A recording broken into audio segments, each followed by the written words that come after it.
오늘 우리에게 주신 하나님 말씀입니다. 시편 23편. 시편 23편 우리 1절에서 6절 말씀 우리 다 같이 한 목소리로 읽어보겠습니다. 시편 23편 시작. 여호와는 나의 목자시니 내게 부족함이 없으리로다. 그가 나를 푸른 풀밭에 누이시며 쉴 만한 물가로 인도하시는도다.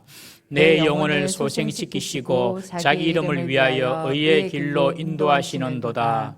내가 사망의 엄침한 골짜기로 다닐지라도 해를 두려워하지 않을 것은 주께서 나와 함께 하심이라. 주의 지팡이와 막대기가 나를 안위하시나이다.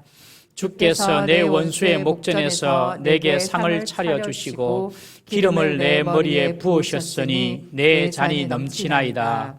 내 평생의 선하심과 인자하심이 반드시 나를 따르리니 내가 여호와의 집에 영원히 살리로다. 아멘. 우리 초등부 스님들 덕송해 주십니다.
주시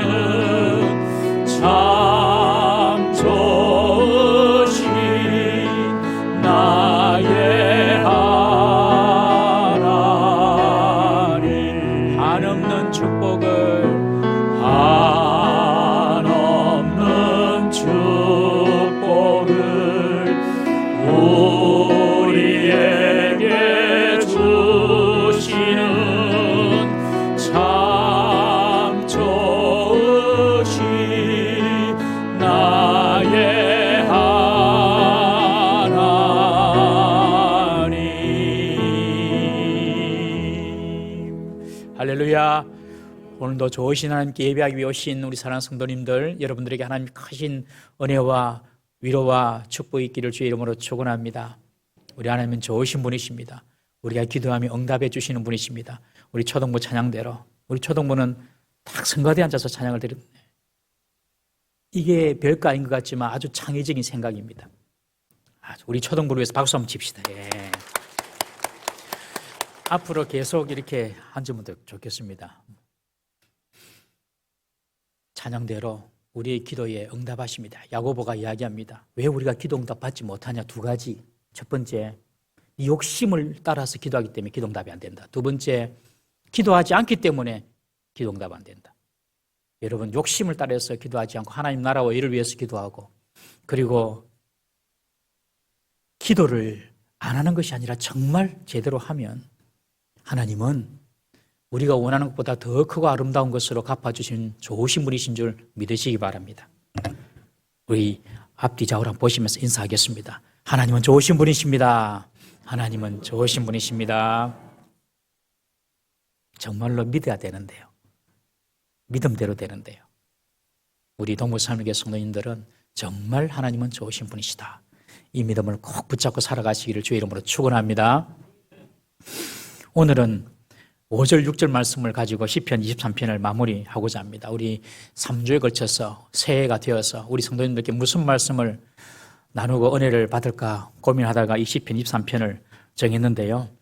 4절까지 우리 살펴보았습니다. 5절 말씀, 주께서 내 원수의 목전에서 내게 상을 차려주시고 기름을 내 머리에 부으셨으니 내 잔이 넘치나이다. 다윗은 시편 23편을 시작하면서 여호와를 나의 목자로 시작했습니다. 여호와는 나의 목자다. 여호와는 나의 목자다. 그가 나를 푸른 풀밭에 누이시며 쉴 만한 물가, 잔잔한 물가로 나를 인도하신다. 그렇게 고백하다가 지난주에 살펴본 것처럼 4절에서는 엄침한 사망의 골짜기를 내가 지날 때에는 그 여호와 삼위일체 하나님이 당신이 나와 함께 하십니다. 한글 성경에는 주께서라고 표현되어 있는데 그것이 원어적으로는 당신이라고 제가 말씀드렸죠. 당신이 나와 함께 하십니다. 힘들고 어렵고 사망이 엄침한 골짜기 지날 때에 주님께서 더 가까이 우리 곁에 오셔서 3인칭에서 2인칭의 하나님으로 당신이 나와 함께 하십니다 라고 고백을 했습니다. 오늘 본문 5절에서는 그 여호와를 부르는 호칭이 또 달라집니다. 처음에는 여호와 하나님, 그 다음에 당신, 그 다음에는요 주님이라고 이야기, 주님이라고. 5절에 보면 주께서 내 원수의 목전에서 주님이라고 부릅니다. 이 주라는 이 고백은 나의 목자 되신 그 목자가 단순히 양의 목자만 되는 것이 아니라 만물의 주인이시고 만물의 왕이심을 표현하는 고백입니다. 양의 주인으로만 끝나는 것이 아니라 이 세상의 만물, 모든 피조물의 주인이 바로 주님이십니다. 이 말입니다. 여호와 하나님이십니다. 이 말입니다. 모든 피조물의 주인이시다. 심지어 맹수까지 통치하시는 주인이 바로 여호와 하나님이시다. 이런 고백입니다. 5절에서 지금 양이 어떤 상황에 처해 있습니까? 원수의 목전에 있습니다. 원수의 눈앞에 있습니다. 양의 원수가 누굽니까? 1차적으로 양을 공격하고 양을 포식하려는 맹수입니다. 목자 되신 여호와는 양이 맹수 앞에 있을 때에 그 맹수까지 컨트롤하시는 만물의 통치자이신 주님의 모습, 주인의 모습으로 지금 다윗이 고백하고 있는 것입니다. 여호와 하나님, 3인치, 당신 2인칭, 이제는 세상을 통치하시는 내 원수까지도 통치하시는 주인 되신 주님이라고 지금 5절에 고백하고 있습니다. 여러분, 우리가 살아가면 원수 같은 상황 만날 때가 있죠. 피하고 싶고 정말 이런 원수 같은 그런 환경, 그리고 어떤 실제적인 대상 또는 개인적으로 경험하는 죽음, 실존적인 이 죽음, 다 원수 같은 대상입니다. 그러나 이 모든 것을 통치하고 다스리시는 분이 바로 여호와 하나님이신 줄 믿으시기를 바랍니다.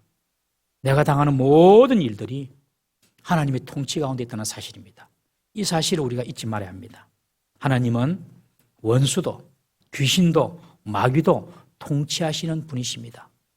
여러분, 귀신 마귀를 두려워하지 마세요. 하나님을 두려워하세요. 밤에 막 이렇게 막 무서워하시는 분들, 그거 잘못된 거예요. 원수 마귀 귀신을 무서워하지 마세요. 하나님을 두려워해야 돼요. 하나님이 그 원수 마귀를 다 통치하시는 거예요. 무덤가에서 2,000마리의 귀신이 들어가 있는 거라사 광인에게 예수님께서 귀신아 나오라 하니까 2,000마리 귀신이 나와서 돼지떼에 들어가지 않습니까? 여러분 귀신을 두려워하지 마세요. 하나님의 귀신도 다 통치하고 계세요. 마귀를 두려워하지 마세요. 하나님의 마귀도 다 통치하세요. 하나님을 두려워해야 됩니다. 하나님이 모든 피조물을 다 통치하십니다. 귀신 마귀도 피조물에 불과합니다. 원래 천사가 타락해서 귀신이 됐잖아요. 그러니 피조물인 귀신 마귀하고 창조주이신 하나님하고 게임이 되겠습니까, 여러분? 지금 북한이 극초음속 미사일을 개발해가지고 기술도 대단해요. 막 쏘고 그랬지만 우리의 대적은 되겠지만 미국의 대적은 못 됩니다. 아무리 미국을 대적 삼는다 하더라도. 여러분 사탄 마귀가 하나님의 대적이 못 되는 것입니다. 하나님이 다 통치하십니다. 믿으시기 바랍니다. 하나님을 두려워야 돼. 하나님을. 양 앞에서 우리 여호와 하나님은 인자하고 사랑스러운 목자이시지만 원수 앞에서는 더 이상 온유한 목자가 아닙니다. 원수가 다가오면 그를 공격할 강한 용사요 무장한 장수의 모습을 하고 계십니다. 목자 되신 여호와 하나님은요 원수까지 통치하시고 지배하시는 분이십니다. 예수님께서 만군의 주님으로 온 세상에 나타나시는 때가 바로 세상 종말 때인데 계시록 1장에 나타난 예수님의 모습, 세상 종말에 나타나는 예수님의 모습 우리 한번 읽어봅니다. 1장 14절부터 16절까지입니다. 시작. 그의 머리털 희기가 흰 양털 같고 눈 같으며 그의 눈은 불꽃 같고 그의 발은 풀무불에 단련한 빛난 주석 같고 그의 음성은 많은 물소리와 같으며 그의 오른손에 7 별이 있고 그의 입에서 좌우에 날선 검이 나오고 그 얼굴은 해가 힘있게 비치는 것 같더라. 눈은 불꽃 같고 풀무에 단련한 발은 주석 같고 음성은 많은 물소리 같고 웅장하며 오른손에는 7 별을 입에서는 날선 검이 나오고 얼굴은 해가 힘있게 비추는 것 같은 그런 빛나는 모습. 우리 주님은 주의 백성에게는 인자와 자비가 한이 없으시지만 대적에게는 긍휼이 없는 심판을 내리는 엄한 재판장입니다. 말세 때 일어날 일입니다. 이사야도 이렇게 대적과 싸우시는 여호와 하나님을 이렇게 표현합니다. 우리 이사야 42장 13절 말씀 함께 읽습니다. 여호와께서 용사같이 나가시며 전사같이 분발하여 외쳐 크게 부르시며 그 대적을 크게 치시리로다. 용사같이 전사같이 대적을 쳐버리십니다. 하나님께서 완전히 짓밟아 버리시는 것이죠. 여러분 우리에게는 선한 목자지만 대적에게는 이런 무시무시한 심판자인 것입니다. 우리가 원수 앞에 있을 때에 하나님은 우리를 지켜주십니다. 원수에게 이렇게 대적하시는 것입니다. 선하고 의로운 사람에게도 원수가 있습니다. 여러분들에게 원수가 있습니까? 원수 있습니까? 내게 원수가 하나도 없다는 것은 주님을 닮고자 하는 사람이 아닐 수도 있는 말입니다. 우리가 주님을 정말로 닮으려고 하고 주님을 위해서 살려고 하면 여러분들 반드시 대적자가 있기 마련입니다. 주님의 편에서 서서 살려고 하지 않고 그저 시류에 따라서 이리저리 붙어서 살려고 하니까 원수가 없을 수도 있습니다. 우리 야고보서 4장 4절 말씀 한번 읽어보겠습니다. 시작. 간음한 여인들아 세상과 벗된 것이 하나님과 원수됨을 알지 못하느냐. 그런즉 누구든지 세상과 벗이 되고자 하는 자는 스스로 하나님과 원수되는 것이니라. 세상과 벗된 것이 하나님과 원수되는 것입니다. 그리고 하나님과 벗이 되면 세상과는 원수가 되는 것입니다. 세상과 벗한 사람은 하나님과 벗한 사람과 원수가 될 수밖에 없는 것입니다. 벗을 보면 그 사람됨을 알 수 있습니다. 조폭은 조폭끼리 모이고 양아치는 양아치끼리 모이고 성도는 성도끼리 모이는 것입니다. 성도가 세상 속에서 사는 것은 그들과 벗하기 위해 사는 것이 아니라 그들을 주께로 인도하기 위해서 이 세상 속에 사는 것임을 분명히 기억하시길 바랍니다. 하나님의 친구로 살려면 세상에서는 원수가 반드시 생김을 잊지 마십시오. 여러분, 신앙생활 안 하던 분이 갑자기 교회 다닌다 그러고 신앙생활 하면요, 세상 친구들부터 반드시 비아냥과 조롱을 받게 됩니다. 이거 언제부터 그랬노? 이러면서. 여러분, 그렇게 될 수밖에 없어요. 그러나 우리 주님은 그 원수 앞에서 우리에게 상을 차려주십니다. 그것도 거한 상을, 온갖 음식, 산의 진미가 있는 거한 상을 차려주십니다. 우리는 본문에서 이런 상상을 할 수 있습니다. 푸른 풀밭에 양들이 한가로이 풀을 뜯고 있는데 저 멀리서 이리와 늑대들이 양들을 잡아먹기 위해서 틈을 노리고 있습니다. 늑대를 발견한 양들이 무섭고 두려워서 목자에게 가까이 갑니다. 목자에게 가까이 가면 사나운 짐승들이 양들을 공격하지 못하니까요.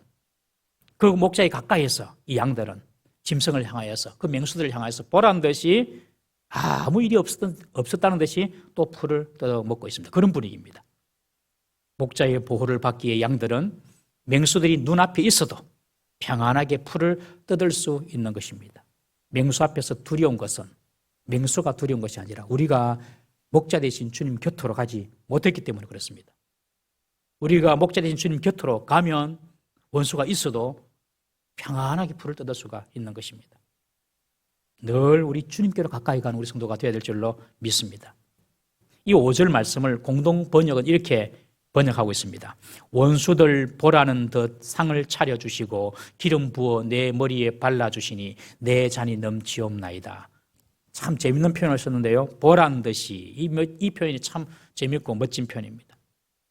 원수가 보란 듯이 양들이 목자 곁에서 풀을 뜯고 있는 것입니다.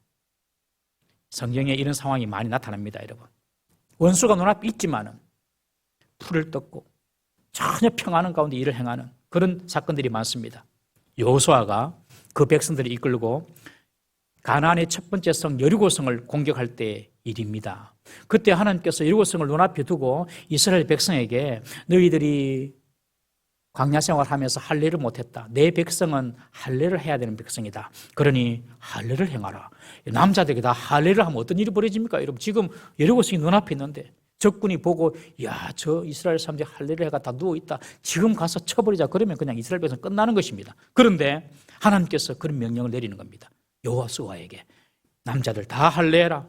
여호수아는 그 명령을 듣고 그대로 시행합니다. 그래서 그 여리고성 백성들이 보는 앞에서 그냥 남자들이 할례를 해가지고 그냥 발라당 다 누워 있는 거예요. 움직이지도 못하고 있는 거예요.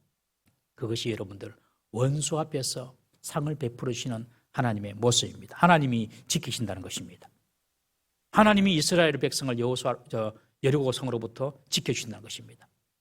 그것이 원수의 눈앞에서 복을 주시고 상을 주시는 우리 하나님의 모습입니다. 원수들이 아무리 강하고 여러분 고난이 휘몰아쳐도 여호와께서 함께 하신다면 적진 앞에서도 할례를 행할 수가 있고 원수 앞에서도 음식을 맛나게 먹을 수가 있는 것입니다. 하나님의 일에 하나님의 뜻에 방해되는 원수 여러분들에게 있을 수 있죠. 우리 주님께서는 그 원수를 사랑하라 말씀하셨습니다. 원수를 사랑하라고 예수님께서 말씀하신 것은 그 원수를 심판하지 않겠다는 뜻이 아닙니다. 원수를 미워하면 그 마음이 나를 먼저 해칩니다. 원수를 사랑하라 말씀하신 것은 내 영혼을 위해서 하신 말씀입니다.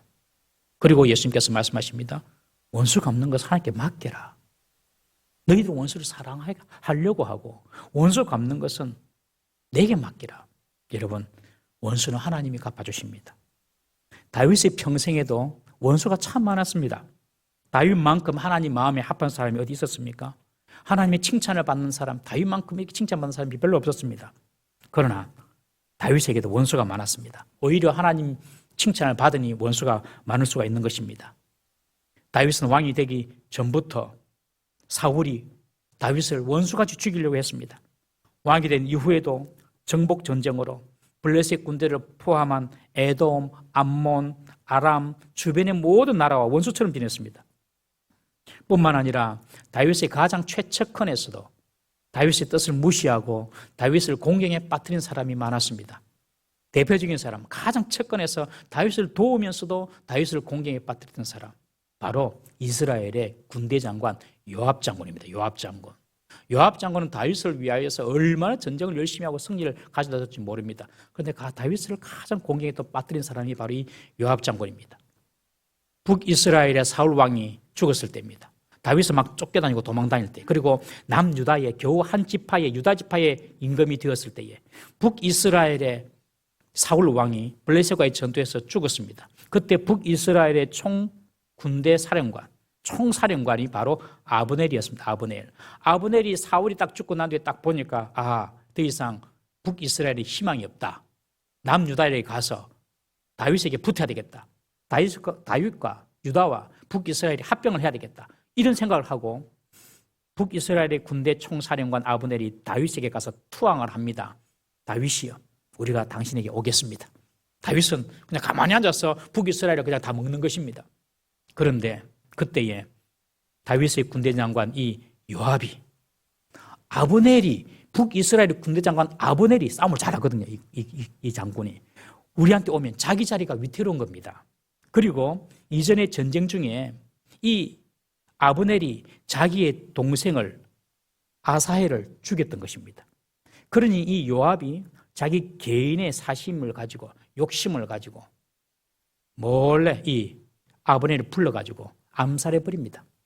그런데 이것이 소문이 나가지고 아니 북이스라엘의 사령관 아브넬이 다윗에게 투항하러 갔는데 아브넬이 죽었더라, 이런 소문이 북이스라엘에 막 퍼진 것입니다. 그러니 다윗 저 사람 안 되겠네, 저 사람 믿을 사람 못 되네, 이런 소문이 막 나는 거예요. 다윗이 막 누명을 쓰는 것입니다. 그때 다윗이 사무엘하 3장 22절에 이 아비넬을 위한 애가를 짓습니다. 아브넬의 죽음을 슬퍼하는 애가를 짓습니다. 그러면서 자신은 이 사건에서 무관하다고 변호를 합니다. 그리고 다윗이 언젠가 이 요압이 자기 아들 솔로몬을 배신할 줄 알고 솔로몬에게 자기가 죽으면서 유언을 내립니다. 요압 장군, 내가 죽고 난 뒤에 반드시 처단해라. 실제로 나중에 이 요압이 아도니아와 작당을 해가지고 바로 이 솔로몬을 몰아내려고 하죠. 다윗에게는 이런 멀리 있는 사람, 가까이 있는 사람, 가릴 것 없이 다윗에게 원수가 많았습니다. 그 아들 압살롬도 다윗을 반란해 가지고 자기가 왕이 되려고 하지 않았습니까? 참 위태한 왕의 시대를 보냈습니다. 그러나 하나님이 이 모든 원수의 계략을 다 물리치시고 다윗을 지켜주시고 솔로몬을 결국 왕으로 세워주십니다. 여러분, 왜 원수를 처리하지 아니하시고 남겨두신 줄 아십니까? 바로 그 원수들 앞에서 여러분들에게 큰 상을 베풀어 주시기 위함인 줄 믿으시기를 바랍니다. 여러분이 원수 앞에서 상을 받고 승리하였음을 원수로 보게 하는 겁니다, 여러분.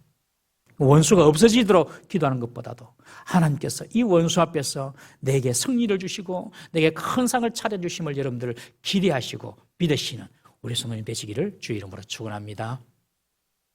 우리의 진짜 원수가 누굽니까, 여러분? 사탄 마귀입니다.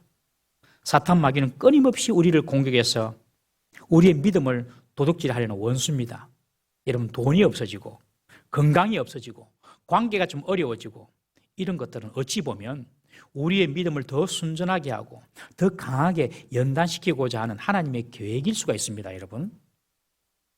사탄의 목적은 우리한테서 건강 뺏어가고 돈 뺏어가고 이게 사탄의 목적이 아닙니다. 원수, 마귀, 사탄의 목적은 뭐냐면 그 원수가 우리에게 가져가려고 하는 것은 딱 한 가지입니다. 무엇이겠습니까? 믿음입니다. 믿음만 딱 뺏어가려고 합니다.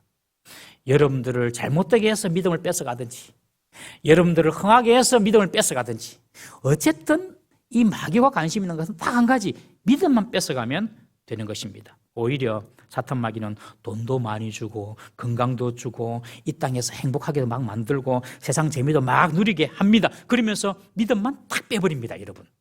그것이 바로 마귀에게 속는 것입니다. 나중에 지옥불에 떨어지는 것입니다. 욥을 보십시오. 사탄 마귀가 욥에게서 가져가려고 하는 것이 무엇입니까? 사탄 마귀가 가져가려는 것 딱 한 가지입니다. 욥의 믿음입니다. 우리 욥기서 1장 10절 말씀, 11절 말씀 한번 읽어보겠습니다. 욥기서 1장 10절 시작. 주께서 그와 그의 집과 그의 모든 소유물을 울타리로 두르심 때문에 아니니까 주께서 그의 손으로 하는 바를 복되게 하사 그의 소유물이 땅에 넘치게 하셨음이니이다. 이제 주의 손을 펴서 그의 모든 소유물을 치소서. 그리하시면 틀림없이 주를 향하여 욕하지 않겠나이까. 이 욥이 하나님께서 욥에게 이것도 해주고 저것도 자식도 많이 주고 하는 것마다 잘 되게 해주시니까 욥이 하나님을 섬기지요. 만약에 그 모든 소유를 다 가져가시면 욥은 틀림없이 주를 향하여 욕할 것입니다. 이것이 무엇입니까? 이 사단이 뺏으려고 하는 것이 바로 욥의 믿음인 것입니다. 또한 원수 마귀는 우리의 약점을 덜 추어서 우리의 부끄러움, 우리의 죄를 덜 추고 참수하면서 우리의 믿음을 도둑질하려고 합니다. 요한계시록 12장 10절 말씀 한번 보겠습니다. 시작. 내가 또 들으니 하늘에 큰 음성이 있어 이르되 이제 우리 하나님의 구원과 능력과 나라와 또 그의 그리스도의 권세가 나타났으니 우리 형제들을 참수하던 자 곧 우리 하나님 앞에서 밤낮 참수하던 자가 쫓겨나고 사탄 마귀를 참수하는 자라고 이야기합니다. 고자질하고 죄를 덜 추어내는 그런 자라고 오늘 성경은 이야기합니다. 여러분 마귀가요 우리의 죄를 물고 늘어지면서 하나님께 고자질합니다. 그리고 우리 양심에 고자질합니다. 소리를 지릅니다. 니까지 것이 무슨 신앙생활 한다고 그러냐. 너 또 죄를 지었구나. 너 같은 녀석이 어떻게 하나님 백성이라고 교회 다닌다고 그러냐. 제발 좀 착각 좀 하지 마라. 너 모습을 봐라. 예수 믿는다고 하면서 뭐가 달라졌냐. 이래도 하나님의 사랑을 받고 있다고 네가 생각하냐. 이런 식으로 우리 자신에게 계속 참수합니다. 참수. 이것이 다 마귀의 참수입니다. 사단이 끊임없이 우리에게 참수와 조롱의 불화살을 퍼부으면서 우리의 믿음을 떨어뜨리려고 하는 것인 줄 꼭 기억하시길 바랍니다. 우리의 믿음을 뺏어가고 우리의 믿음을 떨어지게 하는 것이 바로 우리의 원수입니다. 주님은 원수들이 보는 앞에서 그 양들에게 식탁을 차려 주십니다. 그럴 때 다 우리가 주님께 붙어 있어야 됩니다. 그리고 주님께서 우리에게 식탁만 차려주실 뿐 아니라 기름으로 우리 머리에 발라주십니다. 여러분 주님이 우리의 목자가 될 때에 여러분은 그 원수 앞에서 우리를 참수하고 우리의 믿음을 뺏어가려는 그 원수 앞에서 우리에게 거한 식탁을 대접해 주시고 우리의 머리에 기름을 발라주는 영광을 허락해 주심을 믿으시기를 바랍니다. 여름에 이스라엘에서 양을 치다 보면요 이 양들이 벌레들 때문에 억수로 이렇게 고통을 많이 당한다고 합니다. 특별히 이 코파리라는 이 파리 종류가 있는데 코파리, 코에 들어간 데서 코파리예요. 이 양의 코에 들어가 가지고 그 코 속에서 알을 낳습니다. 그러면 그것이 이제 유충이 알에서 깨어나서 이 유충이 어디로 갔냐면 양의 뇌로 들어간대요. 양의 뇌로 들어가고 또 양의 살로 들어가기도 하고 살로 들어가면 염증을 일으키고 뇌로 들어가면 양이 미쳐버린답니다. 그래가지고 이 머리를 갖다가 막 디디받고 그래서 죽는 양이 많다고 합니다. 그래서 이 목자는 이런 코파리를 제거하기 위해서 특별히 제조한 기름들을 양들의 머리에 이렇게 막 발라줍니다. 그러면 파리들이 얼씬도 하지 못한다고 합니다. 그로 인해서 양들은 불안해하지도 않고 차분히 쉬거나 그리고 풀을 뜯어 먹을 수가 있다고 합니다. 주님께서 우리 머리에 그런 기름을 다 발라주십니다. 또 이스라엘에서 외부의 손님이 집에 들어오면 그 주인은 손님의 머리에 기름을 발라줍니다. 그것은 손님을 존귀하게 대접하는 것입니다. 팔레스타인이 아주 뜨거운 그런 햇살에 머리가 상할 수 있기 때문에 머리에 이렇게 기름을 발라주면 머리도 식히고 머리도 치유하는 그런 효과가 있습니다. 그리고 이 기름을 바르는 것은 상대를 이렇게 존귀하게 여기고 높여주는 대접하는 그런 어떤 행위라고 합니다. 여러분 구약에서 머리에 기름을 바르는 직분이 세 가지 직분이 있습니다. 왕과 선지자와 제사장입니다. 왕이 되고 선지자가 되고 제사장이 되는 사람은 기름을 이렇게 넘치도록 붓습니다. 하나님께서 원수 앞에서 상을 차려주시는 것은 우리에게 주시는 물질적이고 그리고 또 육신적인 풍요라고 이야기한다면 우리의 머리에 기름을 부으신다는 것은 우리의 신분을 높여주고 우리를 존귀하게 된다는 것입니다. 실제로 이 경험을 다윗이 했지 않습니까? 다윗이 자기 머리에 기름을 부어주시는 그런 하나님, 그래서 일개 목동이 왕이 되지 않습니까? 이스라엘의 가장 훌륭한 왕이 되었습니다. 당시 다윗을 지지하는 지지자도 없었습니다. 어떤 정치인 세력이 다윗에게 없었어요. 그리고 다윗은 왕이 될 만한 그런 자격도 없었습니다. 궁중에서 살아서 뭐 이렇게 왕을 위하여 준비 이런 것도 없었습니다. 그냥 들판에서 양치다가 그냥 왕이 됐지 않습니까? 다윗은 항상 생각합니다. 하나님께서 내 머리에 기름을 부으셔서 내가 왕이 되었다. 그런데 그 기름이 내 자리 넘치도록 부으신다. 내 실력 넘치도록, 내 가진 자격 넘치도록 하나님께서 나에게 기름을 부어 주셨다. 그러면서 하나님을 찬양하는 것입니다. 여러분, 우리 주님은 우리의 자격이나 우리의 신분 넘치도록 복을 부어 주시는 분이신 줄 믿으시기를 바랍니다. 저와 여러분들의 삶에 이런 넘치도록 부어주시는 하나님의 은혜, 하나님의 축복이 있기를 축원합니다. 우리가 이런 복을 받을 자격이나 조건이 안 되지만 우리가 이런 복을 받을 수 있는 이유는 단 한 가지입니다. 여호와가 나의 목자가 되시기 때문에 그렇습니다. 여러분, 여호와 하나님을 나의 목자로 삼으십시오. 돈이 아니라, 세상 명예가 아니라, 자존심이 아니라 여호와를 나의 목자로 삼으십시오. 그러면 주님께서 원수 앞에서도 상을 차려주시고 우리 머리에 기름을 발라주시고 내 잔이 넘치도록 풍성한 복을 부어주십니다. 정말 여호와가 나의 목자다. 이런 믿음을 가지고 우리가 살아야 할 줄로 믿습니다.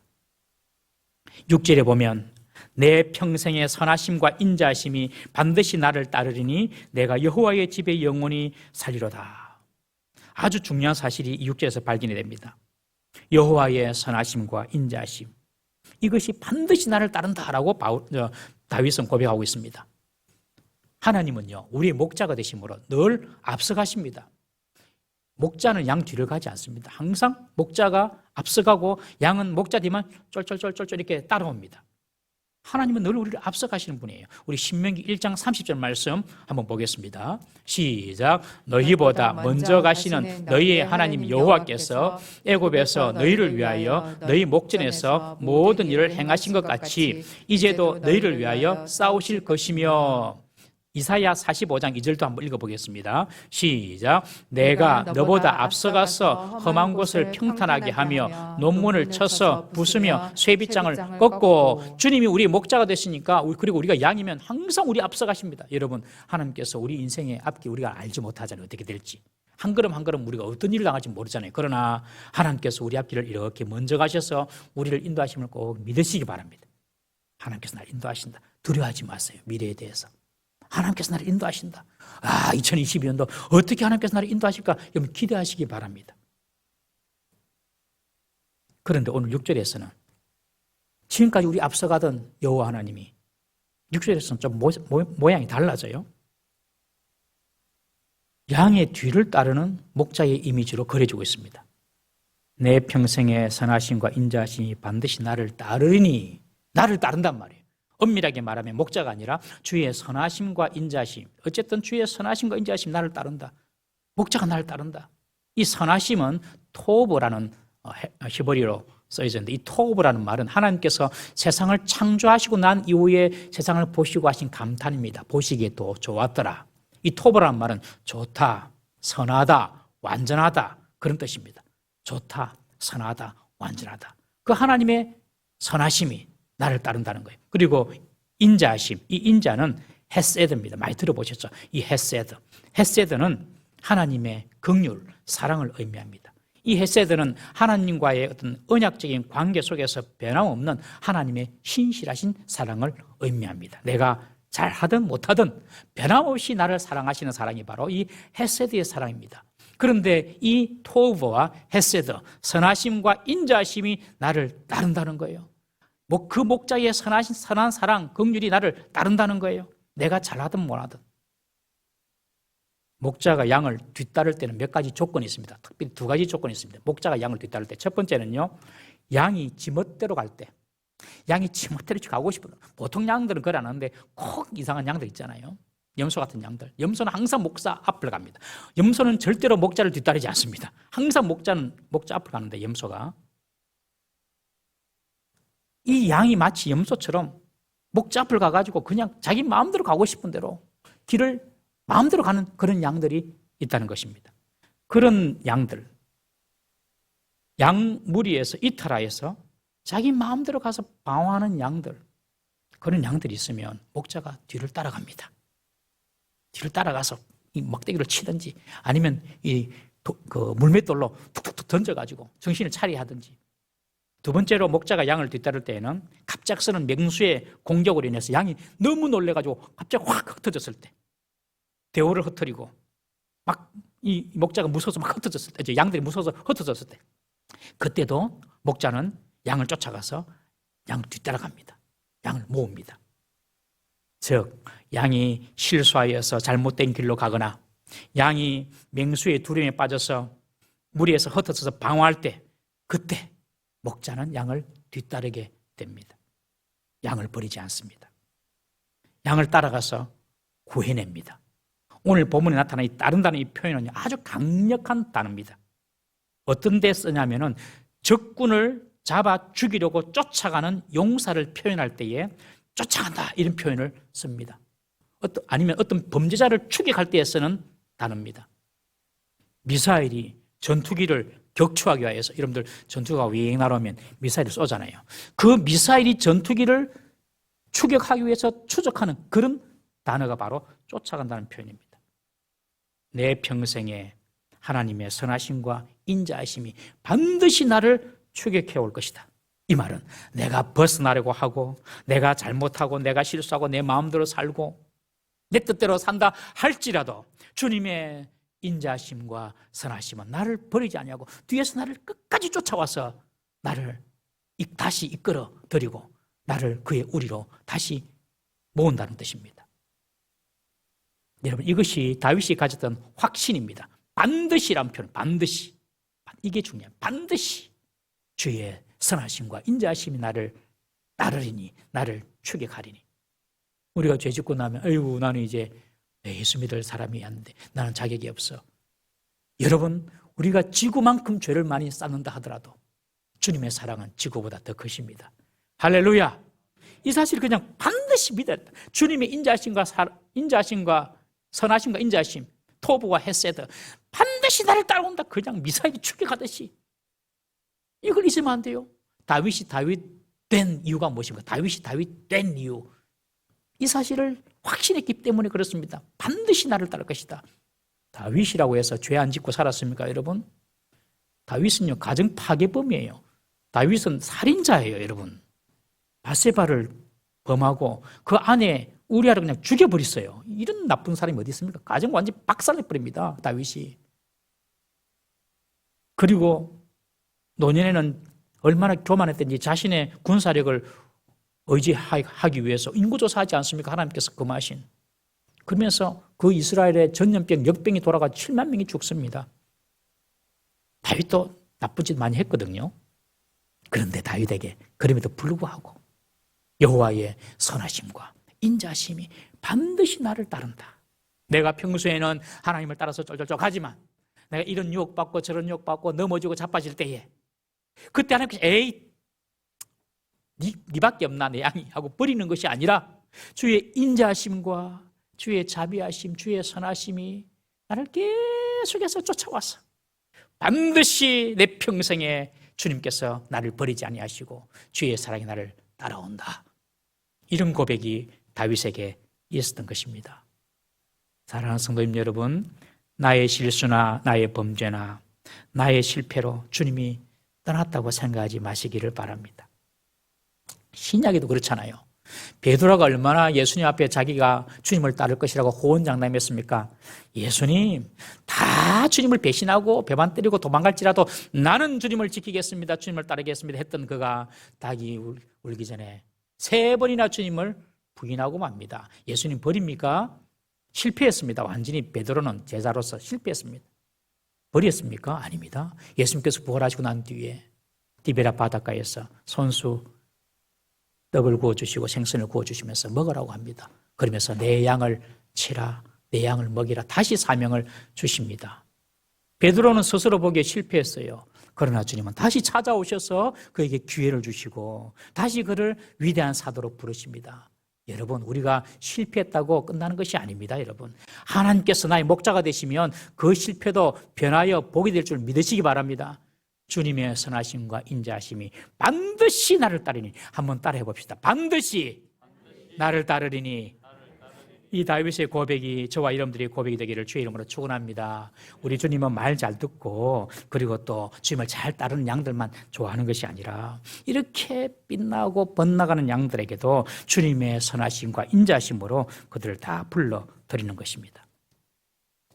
지난날 푸른 풀밭, 쉴만한 물가도 지났고 때로 무섭고 두려웠던 사망의 엄침한 골짜기도 지났고 원수 앞에서 두려움과 그런 고통의 시간 가운데서도 하나님께서 상을 차려주시고 또 기름을 부어주시는 그런 경험도 했었고 나의 실수와 나의 잘못으로 방황하는 시간도 있었지만 주님은 나의 목자가 되셔서 나를 인도하셨고 주의 선하심과 자비하심으로 탈선하고 방황한 우리를 끝까지 찾아내셔서 결국 주님께서 하시는 것이 무엇입니까? 여호와의 집에 영원히 우리를 거하게 하시는 것입니다. 돌아보면 내가 한 것이 하나도 없습니다. 주께서 나의 목자가 되어주셔서만 가능한 일이었습니다. 여러분 시편 23편의 핵심은 무엇이냐면 선하고 인자하신 하나님에 대한 전적인 신뢰입니다. 우리가 원하는 것이 잘 되고 내 형편이 좋아질 때만 하나님이 선하고 인자하신 분이 아닙니다. 사망의 엄침한 골짜기를 걷는 것 같을 때나 원수가 도사리고 있는 상황 중에서도 하나님은 여전히 인자하심과 선하심으로 나의 목자가 되셔서 나를 이끌고 계심을 꼭 믿으시기를 바랍니다. 사랑하는 성도님 여러분, 우리 인생 끝에 다 우리가 인생 끝을 만날 거예요. 우리 인생 끝에 우리가 할 수 있는 최고의 고백이 뭐겠습니까, 여러분? 여러분들의 인생 끝에 우리가 할 수 있는 최고의 고백, 저는 그렇게 생각합니다. 주님이 나를 평생 인도해 주셨구나. 주님이 나를 지금까지 이 자리까지 그리고 이 시간까지 내 평생 인도해 주셨구나. 여러분 우리의 남은 인생 나의 욕심을 채우기 위하여 살려고 하지 말고 하나님의 여호와의 인도하심을 바라보며 살아가시는 우리 성도님 되시기를 바랍니다. 여호와의 인도하심을 바라본다는 것은 늘 하나님만 바라본다는 것입니다. 하나님 어떻게 이끌어갈지, 목자가 양을 어떻게 이끌어갈지 양이 바라보듯이 늘 하나님만 바라본다는 것입니다. 지나간 시간을 돌아보면 정말 이 시간들이 화살같이 빨리 지나갔습니다. 화살같이. 그렇죠? 여러분들에게도 20대가 있고 30대가 있고 우리 청년들, 우리 선생님들 은철아 몇 살이고 지금? 30살이가 31살이가 20대가 훅 지나갔지.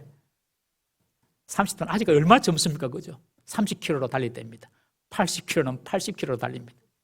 지난 날을 돌아보면 저도요 참 너무 빨라요. 세월이 50대 중반이에요. 그러나 여러분 꼭 기억하십시오. 지나간 시간만 빨리 지나가는 것이 아니라 앞으로 우리가 살 날도 지나간 시간만큼 빨리 지나갈 것입니다. 우리가 붙잡을 것이 무엇입니까? 내 야망, 내 욕심 아닙니다. 우리 주님께서 나를 어떻게 인도하시고 하나님께서 나를 어떻게 어떤 삶을 살기를 원하시는지 늘 주님의 인도하심을 바라보고 갈망하고 주님께 집중하고 살아갈 때에 주님께서 우리를 어느 순간 눈을 떴을 때에 그곳에 영원한 주님의 집에 우리들이 가 있을 것입니다. 이 땅은 우리 집이 아닙니다. 왜? 이 땅은 떠나야 할 집입니다. 우리가 장례를 치를 때마다 오히려 은혜가 되는 것이 이 땅은 내가 영원히 있을 곳이 아니구나. 이 땅은 영원한 내 집이 아니구나. 왜? 그러니까 떠나지요. 우리가 갈 집은 주님 계신 영원한 본향인 줄 믿으시길 바랍니다. 오늘 하루하루 주님의 인도하심 따라 살면 마지막 우리가 눈을 떴을 때에 그곳에 주님께서 거하시는 완전한 복과 완전한 충만함이 있는 주님의 집에서 우리는 영원토록 살게 될 것입니다. 저와 여러분들이 그런 은혜와 복을 받은 사람입니다.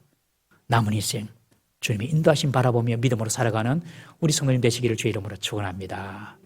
우리 마지막으로 이 시편 1절에서 6절까지 다시 한번 띄워주십시오. 다시 한번 쭉 읽으시면서 여러분들 이 시간 우리가 한번 기도할 텐데 6절 중에서 가장 마음에 드는, 여러분들 마음에 와닿는 말씀이 있을 거예요. 그 말씀을 가지고 한번 기도하는 시간 갖도록 하겠습니다. 우리 한번 띄워주십시오. 시작. 여호와는 나의 목자시니 내게 부족함이 없으리로다.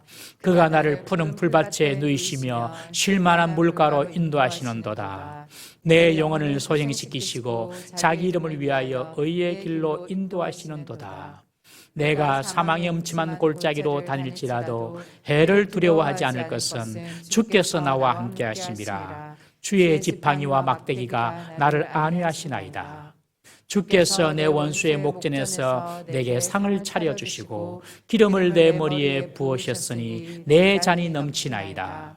내 평생의 선하심과 인자하심이 반드시 나를 따르리니 내가 여호와의 집에 영원히 살리로다. 아멘. 다 같이 한번 이 말씀을 생각하시면서 여러분들에게 와닿는 그 말씀을 붙잡고 다 같이 한번 주여 부르짖고 동성으로 기도합니다. 주여, 살아계신 하나님 아버지, 주님께서 우리의 목자가